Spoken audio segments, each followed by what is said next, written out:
mean nothing. No, it's just that pretend wrestling stuff. Yeah, very good. Very good. It's that pretend wrestling stuff that people give their lives for, that hate themselves about it 10 years later, and they give everything to it. And then nothing in return. You know, said, just the usual. It kind of sets me back when she says, well, you know, can you really do this because you got to do your homework? And I'm thinking, did they tell Bruce and Brody that? I mean, oh my gosh. Yeah, and then 4 years of my life. And, is this a good school? Can my son actually do something with his life? Like, can he be like a WWE superstar? Can you just make him that? Gosh. Why don't you just take him to WWE then? I know, exactly. Don't bring him here. Times have changed. Oh my gosh. Just do it because you love it. I swear to God. I dare somebody just do it because you love it. I know. God, like, but what's going on here? I can't. I don't know. Anyway. Okay. I'll say that for the show. Yeah. We can't wait all this good material. Can't waste this. You gotta save those jokes. Oh yeah. As I've learned a lot now. I have a good punchline, but I'm gonna hang on. These good comedic writers, you gotta hold on to those jokes sometimes for that 1 hour special. You know, you just can't throw it away. It wants to come out right now, but we're not. You just can't throw it away in their Tonight Show appearances. You gotta keep that for your 1 hour special. Very redneck. He's only know. I don't even know what that is. There it is. We don't throw nothing away, Bo. Okay. Ladies and gentlemen, welcome to the edition of Dad, You Don't Work, You Wrestle. You hear the claps. You know what time it is. George, how was your weekend? I had a great weekend. Of course, we're coming right off of the festival holidays of Christmas, of course. Bullet had a great time Christmas night in Kings Mountain, North Carolina. For Scrappy and Powerful and all those guys. Had a good little house, believe it or not. And as they always do there on the holidays. And also, I got to use some of our students. Some of our students from Georgia Pro Wrestling School came down, had a great event. Sold a couple of books. Boy, just a great time. A lot of the fans brought goodies to Dad, You Don't Work, You Wrestle's gimmick table, which is always good. Always appreciated. So, always a very, no matter what time of the year it is. We'll take that at Halloween, Thanksgiving, whatever. But with all that being said, Bullet, that was a great time to finish out the year. Of course, this will be... I think I'll squeeze it in. I was going to say. I'll make sure it's up by tomorrow, so that way this is the last thing that people see in this year. Oh, I love that. So yeah, that way if you thought your year was bad, wait till you see this show. Exactly. There's a lot of bitterness and anger there before we went on the camera. So I'm hoping I leave all that in 2014. Oh, I love that. Because this hands down has been one of the worst years of my wrestling career ever. I might have said that after 2013, but little did I know that 2014 you did a nice job of topping 2014. On making this the worst year of my entire wrestling career. Hey, and that goes along with someone asking me today. They sent me a little email saying, "Okay, are you and Bullet going to have a best of Dad, You Don't Work, You Wrestle?" No, we have to have a best. That's what I said. We have to have a best. Oh, you read my mind. And like highlights. I said, well, you got to have highlights. You got to have like a best of 2014 to show clips. I said, well, no, basically no. So anyway, hopefully 2015 Bullet, well, it's coming whether we're ready or not. And we got big, exciting things probably for other people and not us. But, anyway. It's just how I imagined it as a kid, George. It's just how I imagined it as a kid. All Bullet was doing was passing through Charlotte about 15 years ago, and he's been here. Got caught in Memphis. You got caught in Memphis. Goulis has been starving me out ever since, but I can't leave. That's right.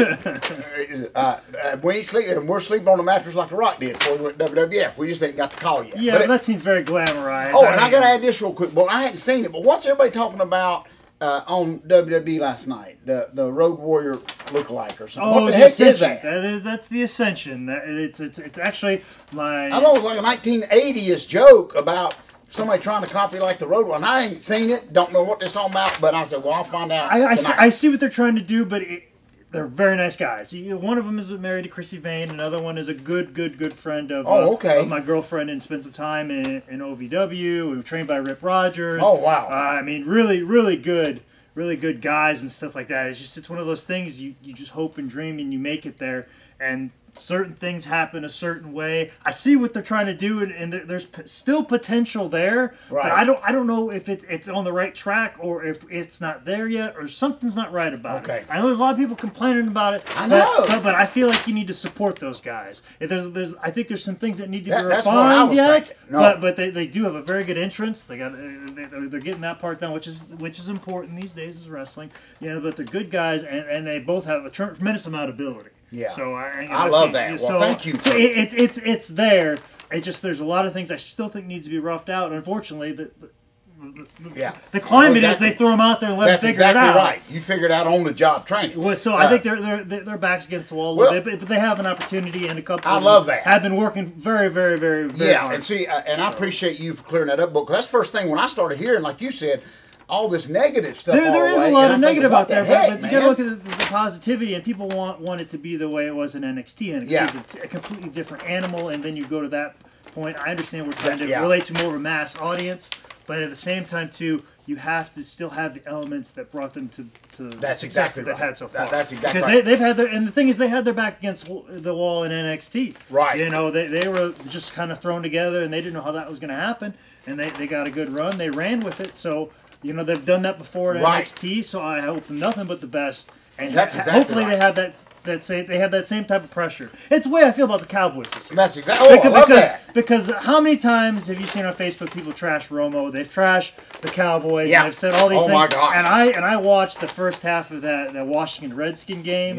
I mean George. Sorry, I feel like since I'm talking about the Cowboys so much. I love that. And I watch them, and they look like a tough team to beat. And I started thinking too about mental toughness. Yes. In the sense that all the negative stuff that has been said about the Cowboys. Forget getting beat on the field. It's all they're getting beat in the media and stuff like gosh. that. And it relates, brings us full circle to the Ascension. When they first got to put together, their backs was against the wall then. That's exactly right. And they're kind of in that situation right now. That's exactly right. I hope that their mental toughness comes through as much as you hope that the mental toughness of the Cowboys come through, and it's now a crucial part of the season. Well, you know, when I first heard that, first thing I thought, I'm just glad that they're giving two guys, because you're always talking about when are they going to bring some people up or give them a chance. Exactly. So when I first heard that two new people are getting an opportunity, I don't know how you can find anything wrong or negative about that. Exactly. That they're getting that chance, and then boom, it's let's not put that negativity on there, because the people that you are claiming are delusional and don't get it, when they see your negativity put out there, well, it's not as good as it is here. Well, guess what? That heat goes on those guys. It does. If nothing else, support them through the good. I think so too. Because what the heck? These are guys.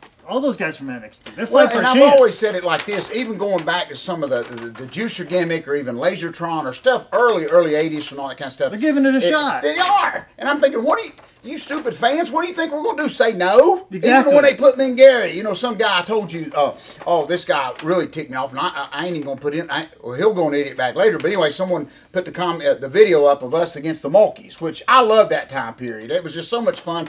But then some guy got on there and put, well, I enjoyed this match, but to me, that was the beginning of the comedy era in wrestling. So you're blaming us for what? You're right, because Jimmy Valiant was a serious competitor until that moment. Oh my God! Jimmy Valiant was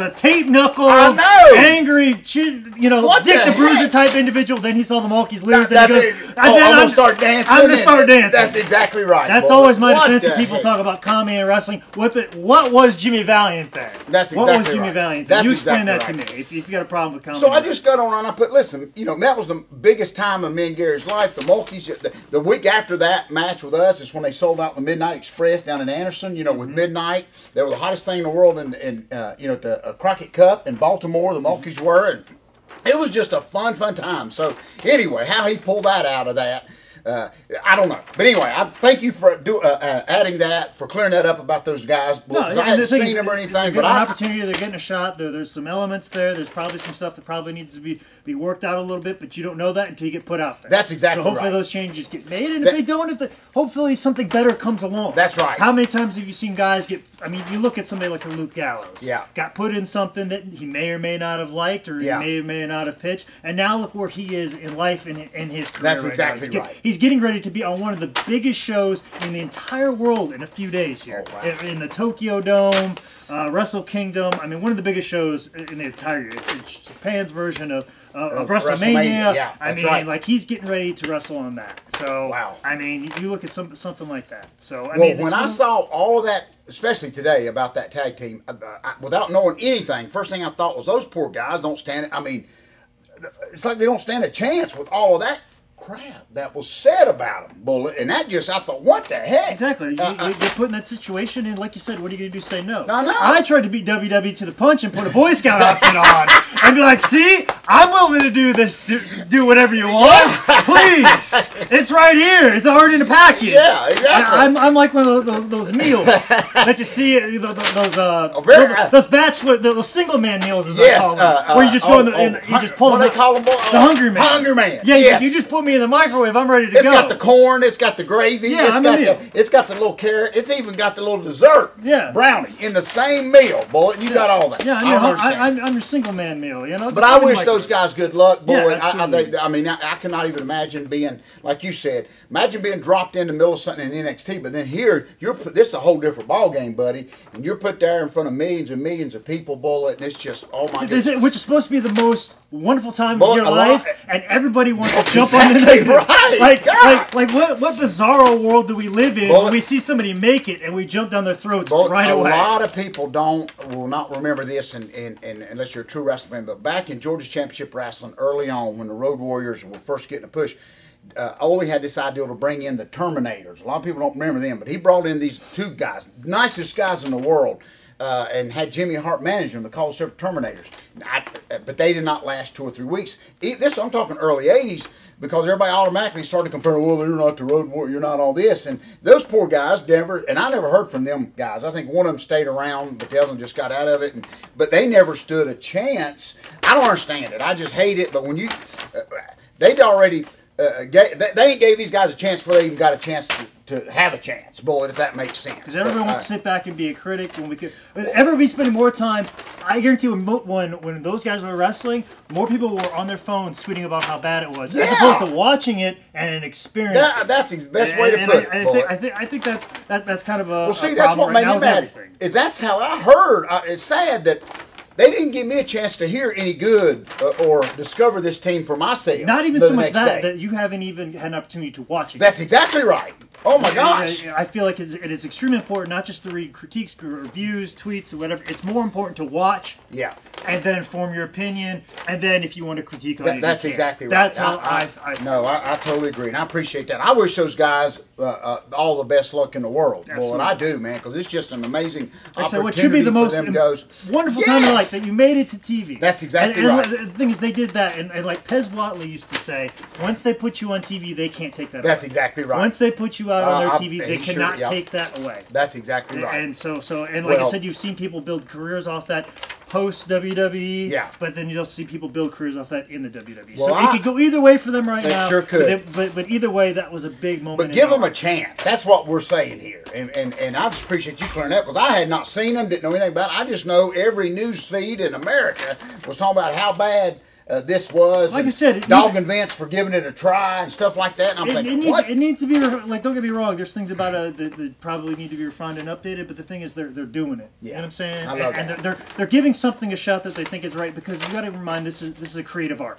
And see, some people are going to get it, some people aren't. Some people, sometimes you try to go too mainstream with something, that's right. So you need to go in a different direction. And see, what I kind of love, and I know there's not enough of us old farts left that they could bring to fill that spot, but I love it that it's two individuals that this is going to be their first big opportunity. Break. You know what I'm saying? Exactly. That's why they didn't go get two old timers and bring them and stick them in there. These are two young kids that it's just all new to them, exciting, and that's what I loved about it. And I thought, holy cow, surely nobody can find something bad or negative about that WWE's even trying something, new like this. But anyway, it's great. Like, so they got a good. I think they got a good entrance. I just wish they were like just squashing some job guys that have a mustache. One that's a little bit older and great. He might not take all the bumps. That's what you got me for. Now he might take the pinfall if you want. Like, your finish is pretty easy. I'm pretty sure you could take the finisher. Oh yeah, I'll take the finish because you're definitely gonna be in the poster. So I'm gonna have that to you. There's one guy that's gonna take all the heat in the beginning. Oh, I love that. And if you wanted to go ahead and give us $250 to do so, that would be fine. And give us the buffet. Oh my gosh. Yeah, please. Oh please. We'll drive, Bullet. I mean, we'll drive, exactly. Instead of maybe squashing established stars, maybe just throw some people they can kill. That's exactly somebody right. who already knows that feeling. So somebody who has, gone oh against yes, Earl brother. Warriors before, Oh my gosh. So. And a guy who's willing to do an updated version or similar to that. So. Oh God, that would be good, Bullet. Exactly. You won't hear us complain. Just murder a few people. Oh my gosh. And Arnold Skokel go sit over there in that brand new Heidelberg briefcase and pay you with brand new $100 bills, boy. Chris. That's how they did it in the day, Jack. Oh my goodness. That would be my only critique about things. Maybe they need to have some people like people like I just described that they murder. Oh, well, we Hopefully know that would get over. So. We know too. But with all that being said, thank you so much for that, Bullet. Folks, listen to me. Give people, especially in 2015, give some of these guys a chance. These guys, these big guys, anybody, they've sacrificed, Bullet. You don't know what their story is to get to where they're at. They just didn't wake up one morning and walk in a WWF ring. There's a lot of sacrifice involved, and I just hope 2015. There's a time to stand up to the boss, like, no, I'm not going to do this, and there's a time like, okay, I'm going to play ball in this. I'm going to do it your way, and then there's got to be a time where you say, we're going to do it my way. That's exactly right. Good. Everybody's got to be in that. That's exactly right. And with all that being said, we do want to put a quick plug in again. Coming up pretty soon, Bullet. Next big event here, Saturday, January 31st, our Seagrove Super Show. Yep. Bullet, right back in Seagrove. Again, this is for the Knockout young girls softball team that we help every year. And it's just a good thing. But, and Steve Carino, our good friend, put up a good little post this past week about his little, his deal he's got out there on the coast out there in North Carolina where he's running, and the different organizations that he's trying to help. And I just thought that was so because it is kind of a wasteland on that eastern part of the state. That's exactly right. It is very much kind of no man's land. I mean, there of course, Scott Dawson came out of there, my mortal enemy, as I referred to him publicly.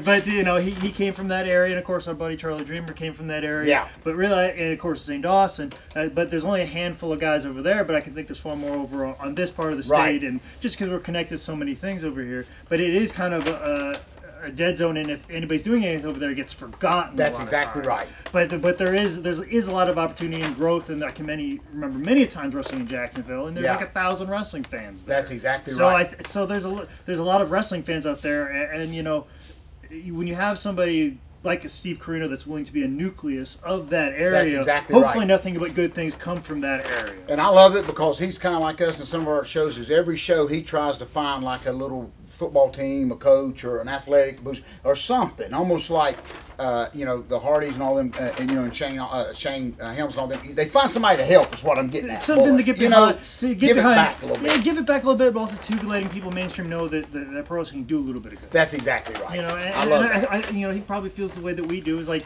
we see a lot of bad with professional wrestling, and then you got a question: do I even want to be not less do it, but associated with it. That's exactly right. And that's the thing. So I've always said, Bolt, back in the day, the old timers, and even when I first started being a pro wrestler, was the first thing that you would share with somebody because it had that much credibility. And of course, through the years, it ain't even mentioned. Yeah, it ain't even mentioned. And it's not because of comedy matches. I tell you that much. It's definitely not because of that. That's exactly right. So we hope everybody comes on to Seagrove, Bullet. Great news as we walked in. Dad, You Don't Work Your Studios tonight. We sold 2 books, Bullet, which was just so great. I appreciate that. The book's doing so good. With all that being said, I know we got to hurry up and get out of here, Bullet. I got one quick special Idiot of the Week this week. What a great way to finish after week. Last one of 2014. 2014. And this kid here, Bullet, I'm going to tell you something, folks. Listen, we got a great training school here, Bullet. We put people to work. We take them all over the. You'll get as much wrestling as you want. Well, anyway, this one individual, Bullet. Holy cow! And this is just, and you got to listen to me quick to get this before I'm putting him in here. Is Bullet? This guy had contacted me.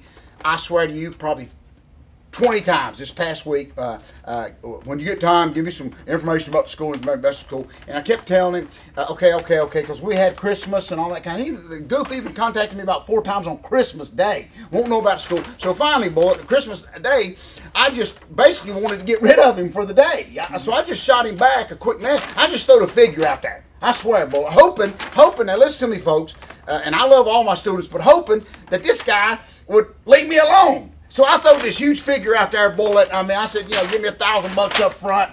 Right, so who am I losing to on January 31st? But listen, this is what made me mad. So automatically he writes me right back, and his name's Dwayne. I don't even remember his last name, but his name's Dwayne. He writes me right back and says, well, wait a minute. The website says this. And then he starts telling me everything that he already knows. You know what I'm saying? So, why? So, anyway, so whatever, Dwayne. You already know the answers, Dwayne. No, exactly. Oh my God. Answers, Use your head, goof. So, anyway, Dwayne is going in the idiot bag just because. I mean, just because. Boy, I mean, then he throw people in for less. Then he starts telling me stuff I didn't even know about our training facility, the hours of operation, the rates. The library thing's definitely not in existence anymore. And trust me, you'll get in trouble for it. That goof that I just threw in this idiot bag knew more about the training facility here at Dad You Don't Work Here Wrestle than I knew. So why did he need me? I mean, seriously, Bullet. I mean, come on, people. So anyway, Dwayne's in the idiot bag. We'll get rid of him, Bullet. And just what a way to finish out the year. You answer your own question, goofball. What the heck? I guess if I got any questions about our training school, I'll just contact him. Go to Dwayne. That's exactly right. So, thank you, Bullet, for a great year. We finished up good. We're still at it, Bullet. And I'm looking for an exciting 2015. And I may just put a plug in and get us that match on WWF. That would be neat. Kill us. Yeah, that's exactly right. I only want to throw a punch. Please. Rocky King used to always ask for a punch. You know, if you just let him throw a punch, he would be happy. We don't even want a punch. We just want to make you guys look good, so people can stop dogging you. That's all we want. That's exactly. Really just Let dog us. Yeah, please. Okay? Talk about how we killed your career. Put all the heat on us. We're not going anywhere. We're at the bottom of the barrel. We can't get any lower. We want it, please. But surprisingly, we do have fans, and I do want to. Yes. I do want to mention, Derek and Scott. Yes, Derek and Scott both purchased books. We both signed them. But I mostly want to bring up Scott because he sent me a very heartfelt message on Facebook about he purchased the Power of the Freight Train and how he was. It affected him emotionally, and he appreciated it and stuff like that.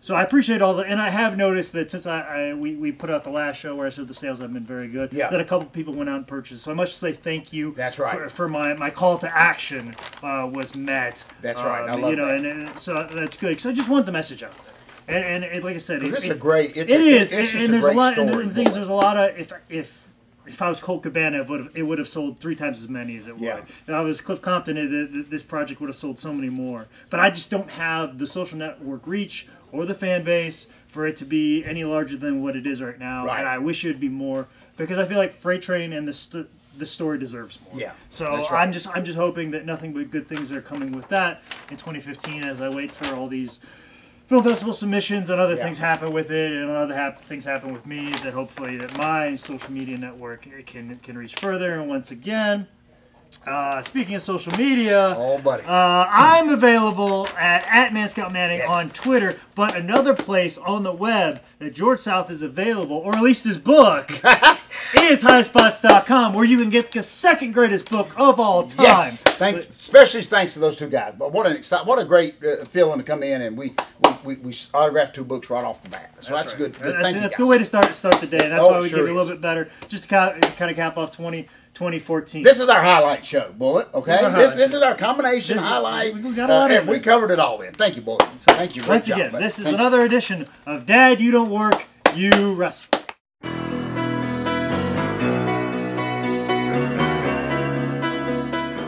Good job, Bullet. Very good. Very good. Thank you for clearing that up about those guys, Bullet. I thought, what in the world is the end of wrestling? And I missed it. But everybody was waiting to say something bad. Everybody was waiting to say one, good chance or anything for them guys. Do you know them, Bullet? The 2 guys?